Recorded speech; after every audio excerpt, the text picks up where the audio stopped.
But however, as Rick is about to sit down, O.N.A notices a magic circle on the chair, so she tries to warn Rick that it could be a trap, but she ends up being too late as Rick is teleported away instantly.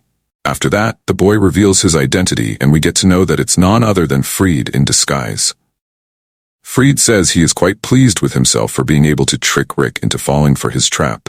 However, he should have planned to teleport Rick as far as possible. Maybe on another planet. O.N.A gets extremely angry, and while holding him by the collar, she asks him where did he send Rick by his magic. Freed instantly refuses to tell her with arrogance in his face. So, O.N.A teaches this stupid kid a small lesson by cutting a tiny piece of his eyelash, stating she can cut him into pieces in a blink of an eye without a second thought if he continues to test her patience. Now, realizing she's not an ordinary woman and she looks even more powerful than Rick, Freed gets afraid by her dangerous look. So he blurts out in fear that his magic isn't that much strong. So, he can only be able to send someone as far as 100 meters at most. So Rick could be still nearby somewhere. Meanwhile, Rick has just appeared on the riverbank near the training center, and he is really confused about how he got here in the first place. Just then, some guys shows up along with the elite guard. Unfortunately, Rick is being told that they have orders to beat him, and they are the elite guards of the Diarmuid family. So Rick realizes that Raster and others must be behind all of this, and they don't want Raster to get his hands dirty, so they'll make it so Rick won't be able to participate in the exam. Rick calls them shameless for trying to interrupt him so that he misses his exam. But the leader of the elite guards stops him and slyly says it's just a small test they wanted to take from Rick so they can see if he is truly capable of participating in the exam or not.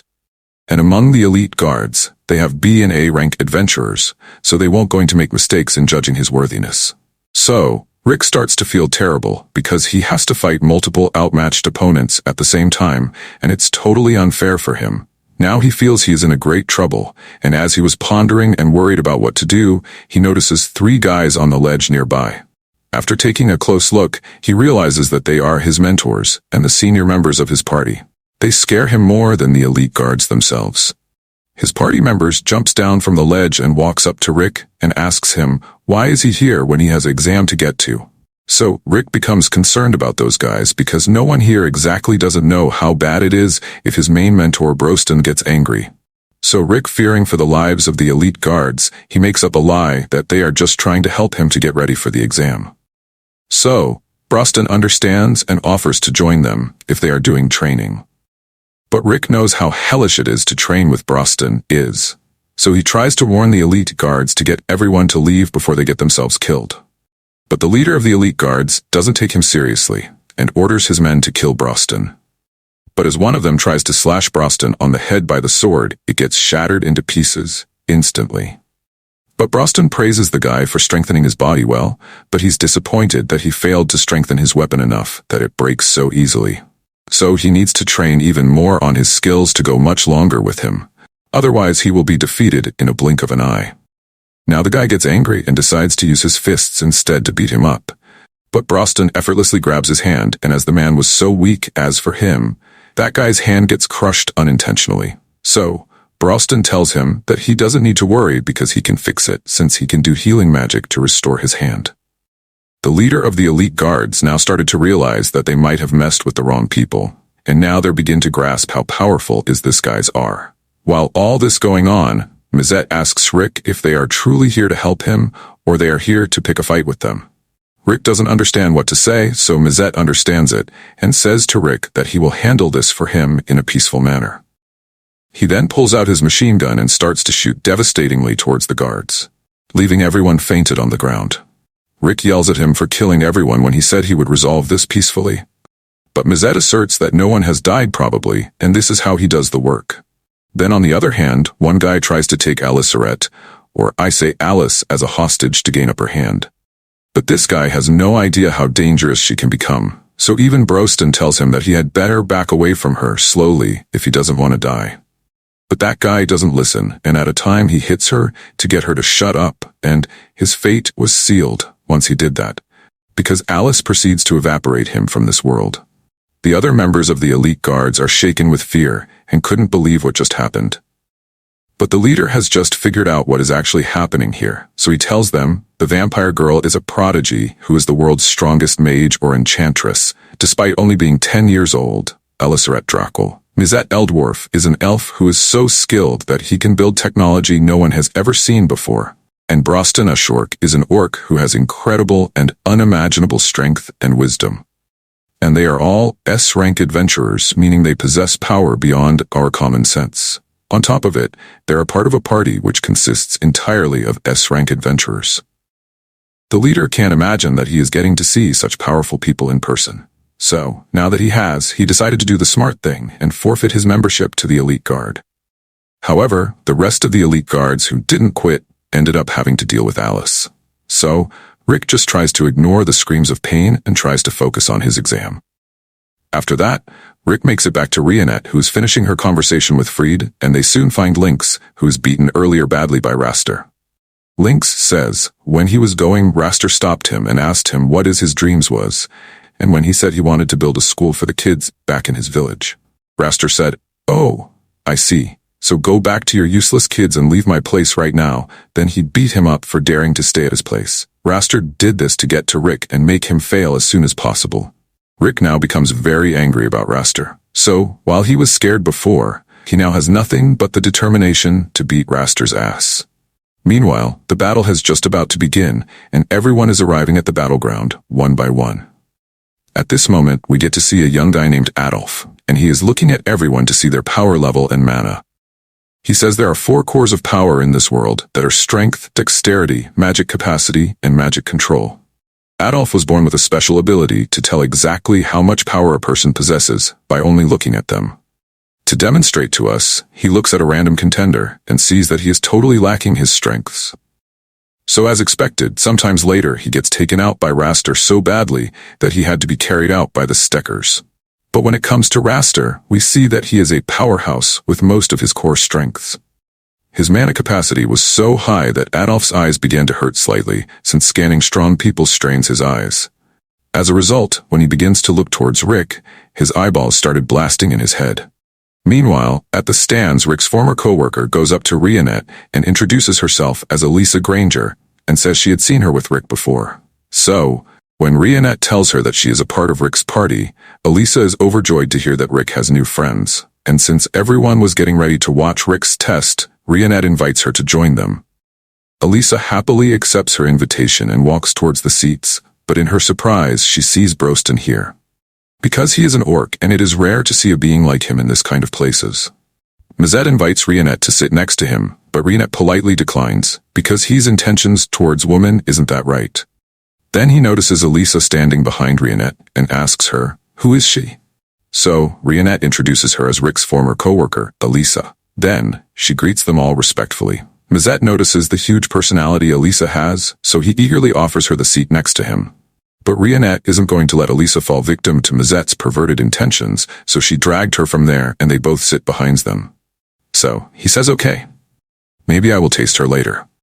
Sometimes later, Rick's turn comes out and he comes into the arena to face Raster. Broston asks Rionette how she thinks he will do in the exam. Rionette confidently says Rick will pass the exam without any problem.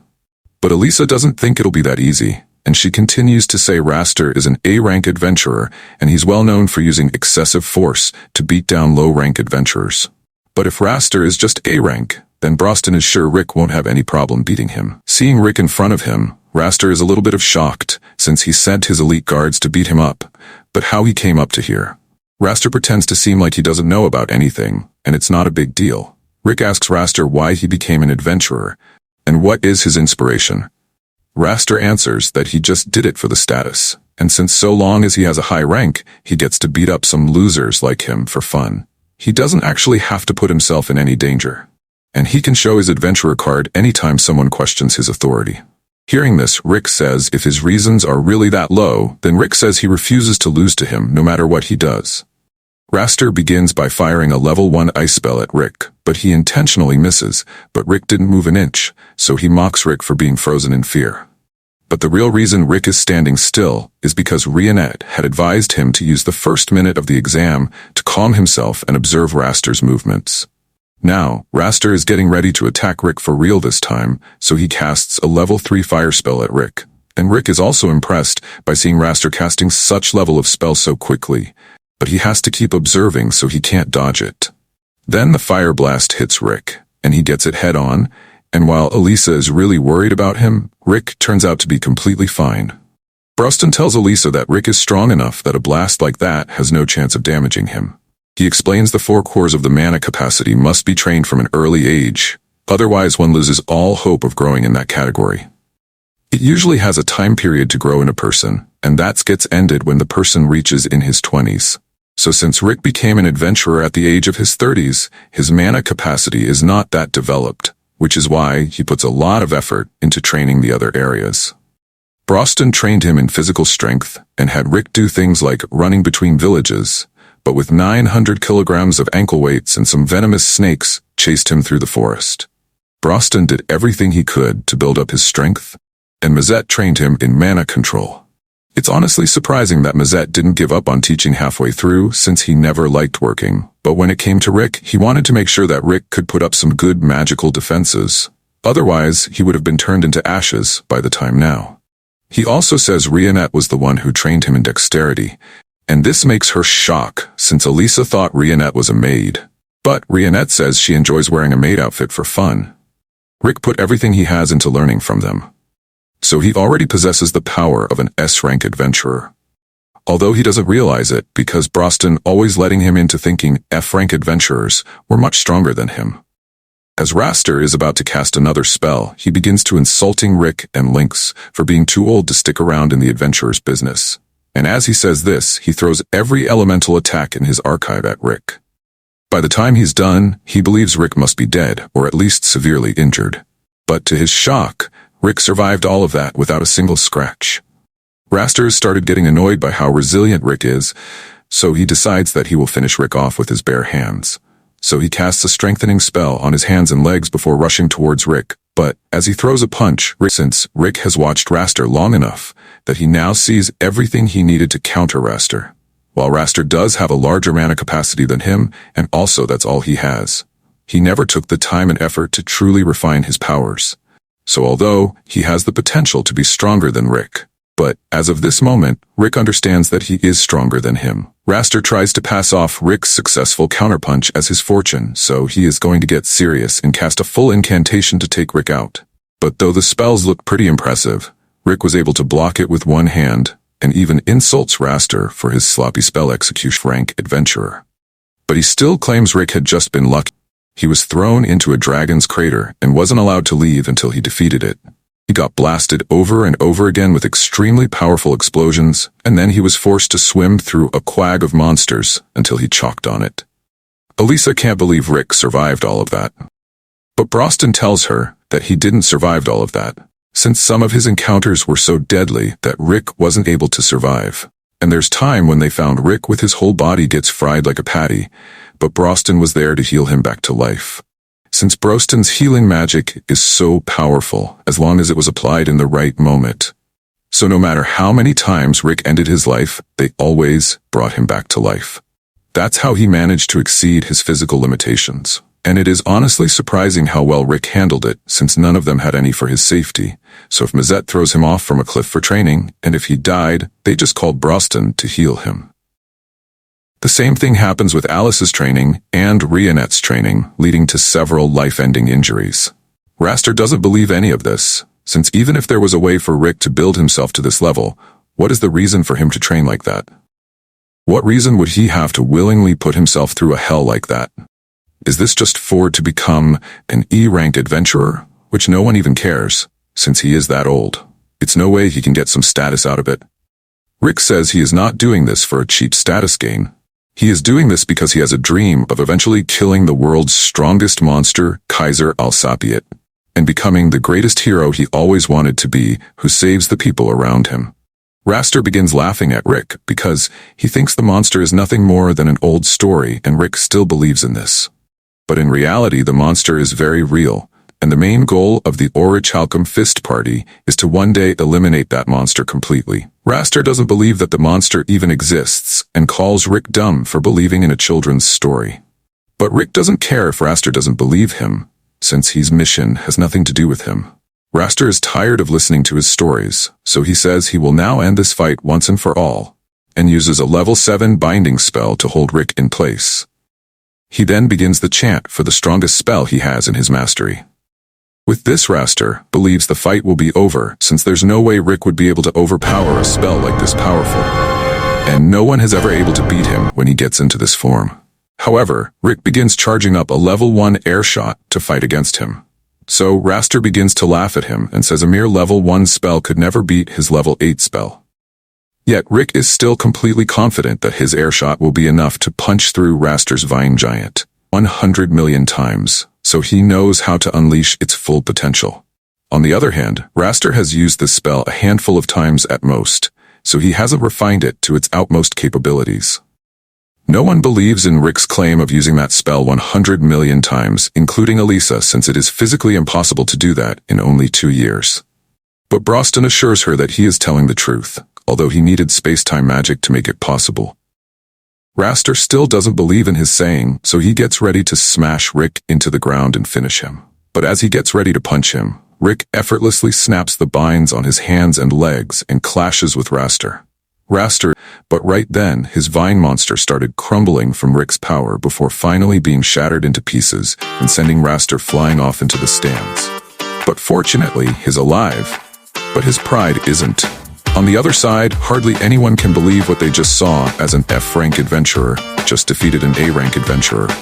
Although Rick's friends totally expected this outcome. So, that's it for today. Please give us some like, do some comments, and make sure to subscribe to join our growing family, and also click the bell icon to stay tuned with our latest uploads. The next part will soon be available on the right side of the screen, so click that video to see what's next. So, thanks for watching. I will see you in the next video.